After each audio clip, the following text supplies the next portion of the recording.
آدم علیہ السلام دنیا میں تشریف لائے، اکیلے تھے۔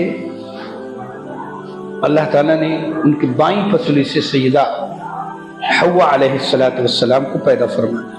دو ہو گئے، ایک سے دو بھلے، لیکن عورت پیدا کی گئی، پہلا مرد تو پہلی عورت۔ ایک سے دو بھلے کا مطلب مرد ہو جاتے نہیں، اللہ تعالیٰ نے عورت کو پیدا کیا تو جنس ایک ہے لیکن صفت بدل گئی، عورت کو پیدا کیا۔ اس کا مطلب کیا ہوا؟ مطلب یہ ہوا کہ اے انسانوں، زمین پر رہنے والے لوگوں، تم کو دو مرد عورتوں ہی کے ساتھ خلط ملط رہے گا دنیا میں، اور اسی طرح زندگی تمہاری، اکیلے دکیلے نہیں۔ تو اللہ نے وہاں بھی ساتھ ایک زندگی کا طریقہ مرد عورت کے ساتھ گزارنے کا بتایا۔ حضرت آدم اور حوا کا نکاح ہوا، اور نکاح کے بعد انہوں نے زندگی گزاری، اولادیں اللہ نے دی، نسلیں دی، اور انہی سے نسلیں پھیلی۔ اللہ نے قرآن کی اس آیت میں وَبَثَّ مِنْهُمَا رِجَالًا كَثِيرًا وَنِسَاءً، انہی دونوں مرد عورت سے، یعنی آدم اور حوا سے بہت سے مرد اور عورتیں پیدا ہوئی۔ لکھا ہے کتابوں میں کہ سیدہ حوا سے دو بچے ڈبل پیدا ہوتے تھے، یعنی توأمین، جڑوا، چونکہ نسل انسانی کو بڑھانا تھا اللہ کا نظام تھا۔ آج دنیا نسل انسانی کو روکنے کے چکر میں، اور اللہ بڑھانا چاہتے ہیں۔ بڑھانے کے لیے اللہ نے ہمیشہ جڑوا پیدا ہوا حضرت حوا سے، اور حوا کو جو پیدائش جو ہوئی 19-20 حمل، 20 میں جڑوا میں کتنے ہو گئے؟ 40 ہو گئے، لیکن ایک حمل حضرت شیس علیہ السلام اکیلے پیدا ہوئے، جڑوا نہیں ہوئے، باقی سب جڑوا پیدا ہوئے۔ حابیل و قابیل جڑوا، جتنے اولادیں ہیں جڑوا ہو۔ تو یہ نسل انسانی کو بڑھانا تھا اللہ، کہ بچے بڑھتے چلے جائیں اور پھر یہ دنیا آباد ہوتی چلی جائے۔ لیکن یہ نکاح کے ذریعے ہوا، بغیر نکاح کے نہیں۔ کوئی کہے ہماری نسل بغیر نکاح کے بڑھ جائے گی تو دنیا والے کر رہے ہیں۔ اب جس کو ہم اپنی زبان میں لفظ دیتے ہیں کہ یہ بچہ بغیر نکاح کے پیدا ہوا، تو اس کا لفظ بھی خراب ہے، اس کو اچھی نگاہ سے لوگ نہیں دیکھتے، حرام کی وجہ سے پیدا ہوا۔ اور ایک بچہ نکاح کے ذریعے جو پیدا ہوتا ہے، اس کو بڑی معاشرے میں عزت دی جاتی، کہتے ہیں یہ بھائی فلاں ہیں، یہ فلاں ہیں، فلاں ہیں، فلاں ہیں، فلاں بنت فلاں ہیں، فلاں ابن فلاں ہیں، بڑی عزت دی جاتی ہے نہیں۔ اللہ کا جو نظام ہے وہ متعین ہے، اس میں کوئی بٹ اگر و مگر نہیں، اور یہ نظام آخر تک چلے گا۔ دنیا والے اس میں پیوند لگانا چاہیں گے لیکن نہیں لگا پائے۔ آج دنیا والے الٹی سیدھی باتیں کر رہے ہیں اور زندگی آزادانہ زندگی گزار رہے ہیں، لیکن ان کی زندگی گزارنے سے کوئی مومن اور مسلمان کی حالت نہیں بدلے گی۔ یاد رکھیے، مومن و مسلمان اپنے اسی راستے پر رہے گا جس پر اللہ اس کے رسول نے چھوڑا ہے، لگایا ہے، تبھی تو مومن و مسلمان ہے۔ اگر راستے سے ہٹ ہی گیا تو مومن مسلمان کہاں؟ تو یہ یاد رکھو کہ اللہ تعالیٰ جو نظام قائم کر دیا ہے، اس نظام کے تحت رہنا ہے۔ نظام میں گڑبڑی جس نے کی وہ گیا کام سے، اس کا کام ہو گیا۔ تو نظام کے تحت رہنا، ابا نے بیٹوں کا نظام بنا دیا، اب اس کے تحت رہیں گے تو بیٹے بہت اچھے فرمانبردار کہلائیں گے۔ اگر ابا کے نظام کے خلاف چلیں تو کیا ہو جائیں گے؟ نافرمان کہتے ہیں۔ حکومت میں جو نظام بنائے اس کے نظام کے تحت رہو تو بہت اچھے ہو، اس کے خلاف کرو گے تو باغی ہو جاؤ۔ ہر جگہ یہی ہے۔ تو دنیا والوں کے نظام کو تو انسان بہت دل و جان سے لیتا ہے، اللہ کے نظام اس میں اعتراض کرتا ہے، اس کو قبول نہیں کرتا، اس نظام کے مطابق چلنے کی کوشش نہیں کر رہا۔ تو یہ کیوں ہے؟ تو عرض یہ کرنا ہے کہ میرے دوستو، یہ نظام اللہ کا بنایا، مرد عورت. اب مرد ایک عورت سے مثلا نکاح ہو رہا ہے تو مرد کے کیا ذمہ ضروری ہے؟ مرد کے ذمہ 3 چیزیں تو بہت ضروری ہیں. روٹی کا نظم ہے،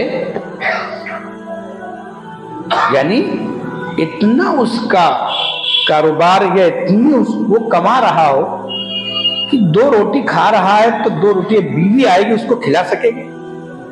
ٹھیک ہے، اگر چٹنی روٹی کھا رہا تو چٹنی روٹی بیوی کو کھلا. ایسا بھی نہیں ہے کہ آدمی خود چٹنی روٹی کھا رہا ہے اور شادی نہیں کر رہا ہے اس لیے کہ بیوی آئے گی تو اس کو ہم مرغ کھلائیں گے، بٹیرے کھلائیں گے.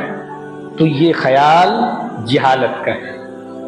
لوگ شادی نہیں کریں، ماں باپ بھی روکے ہوئے ہیں. ماں باپ لڑکے کو اس لیے روکے ہوئے ہیں، شادی نہیں کر رہے کہ یہ کمانے کے لائق ہو جائے، یہ خوب پیروں پر کھڑا ہو جائے تب ہم شادی کریں. یہ تو لڑکے کی بات ہو. بہت سے لوگوں کا، مسلمانوں کا، ایمان والوں کا یہ ذہن بنا ہوا ہے کہ بہت کمائی کر لے، خوب اکٹھا کر لے تب اس کا نکاح کریں گے. یہ خیال دنیا والوں کی سوچ ہے. اللہ کیا کہہ رہا ہے؟ اللہ کہہ رہا ہے وَأَنْكِحُوا الْأَيَامَ مِنْكُمْ، نکاح کر دیا کرو. تم نے جو نیک تمہاری بیوہ عورتیں ہیں ان کا، تمہارے لڑکے ہیں، تمہارے غلام ہیں، سب کا نکاح کر دیا کرو. إِن يَكُونُوا فُقَرَاءَ، اگر یہ غریب ہیں تو اللہ ان کو مالدار، يُغْنِهِمُ اللَّهُ، اللہ ان کو مالدار کر دے گا. تو اس وجہ سے کوئی اپنا رشتہ روکے ہوئے ہے، لڑکے کا رشتہ کہ کمانے لگے، حالانکہ وہ اتنا کما رہا ہے کہ 2 روٹی خود کھا لے، 2 روٹی بیوی کو کھلا دے. مرغ مسلم چلو ابھی نہیں کھلا پا رہا، بعد میں کھلائے گا. لیکن وہ اس کی نیت یہ ہے کہ میں تو روٹی چٹنی کھا لوں، لیکن بیوی آئے تو وہ اس کے لیے مخمل کا گدا ہو، 4 پہیہ سے اس کو ٹہلائے. اور ماں باپ بھی اسی چکر میں کہ یہ کیا کھلائے گا. یہ سوچ اسلامی سوچ نہیں. اللہ کھلائے گا، یہ لڑکا نہیں کھلائے گا. اکیلا یہ بھی اللہ کھلا رہا ہے. ماں باپ اگر کوئی سمجھے کہ ہم بیٹے کو کھلا رہے ہیں، نہیں، اللہ کھلا رہا ہے. بیٹا اگر سمجھے ہم ماں باپ کو کھلا رہے ہیں تو ان کو بھی اللہ کھلا رہا ہے. تو اللہ کی ذات کھلانے والی، اس نے ذمہ لیا ہے روزی کا. تو بیٹے کے ذمہ، لڑکے مرد کے ذمہ یہ ہے کہ پہلے تو روزی دیکھے اتنا اس کے پاس ہے کہ جس سے بیوی کو کھلا سکے. یہ درمیانی کھانا، بہت اونچی سوچ نہیں. اونچی سوچ میں تو گناہ کر ڈالے گا. 22 سال کا ہو گیا بیٹا، 25 سال کا ہو گیا، لیکن ابھی دکان بہت اچھی نہیں چل رہی ہے، ابھی پیسہ اتنا نہیں آ رہا ہے کہ جو بینک بیلنس خوب ہو جائے، ایسا نہیں ہے. تو روکا ہوا ہے. ماں باپ روکے ہوئے بھی نکاح نہیں کریں گے، ابھی اور کمانے لیں. یہ غلط ہے. پتہ چلا 25 سال کی عمر میں اس کے اندر جو حیجان پیدا ہوا، اللہ نے شہوت رکھی، فطرت رکھی انسان میں. اب اس کے گناہوں کی طرف جا رہا ہے اور ماں باپ آنکھیں بند کیے ہوئے ہیں، اور جاتے جاتے اس نے گناہ کر لیا. زنا اس نے کر لیا، بدکاری کر لی. تو جتنا گناہ لڑکے کو ہوگا اتنا ہی گناہ ماں باپ کو ہوگا. کیوں؟ ماں باپ نے اس کو روکے رکھا. اگر شادی کر دیتے تو حلال طریقے سے یہ اپنی خواہش کو پورا کرتا، جس پر ماں باپ کو بھی ثواب ملتا. لیکن گناہ کیا، اب گناہ میں دونوں شریک، لڑکا بھی شریک ہے، ماں باپ. کیوں روکا کیوں؟ پیارے آقا نے فرمایا کہ شادی بس نکاح 3 چیزوں میں جلدی کرو. حضور نے فرمایا، حضرت علی رضی اللہ عنہ کی روایت، نماز کا وقت ہو جائے تو نماز پڑھ لو، دیر نہ کرو ورنہ وقت چلا جائے. جنازہ تیار ہو جائے فوراً نماز جنازہ پڑھ لو، اس کو قبرستان پہنچا دو مومن کو. تیسرے لڑکا لڑکی اگر مناسب رشتہ آ جائے تو نکاح کر دو، روکو نہیں گھر میں. تو یہ تو لڑکے کے لیے ہمارا مزاج بنا ہوا ہے. لڑکی کا مزاج، رشتے آئے اچھے آئے، دیندار آئے، درمیانی میڈیم بھی آئے، لیکن ہمارا ماں باپ کا ذہن ہے اعلیٰ کلاس.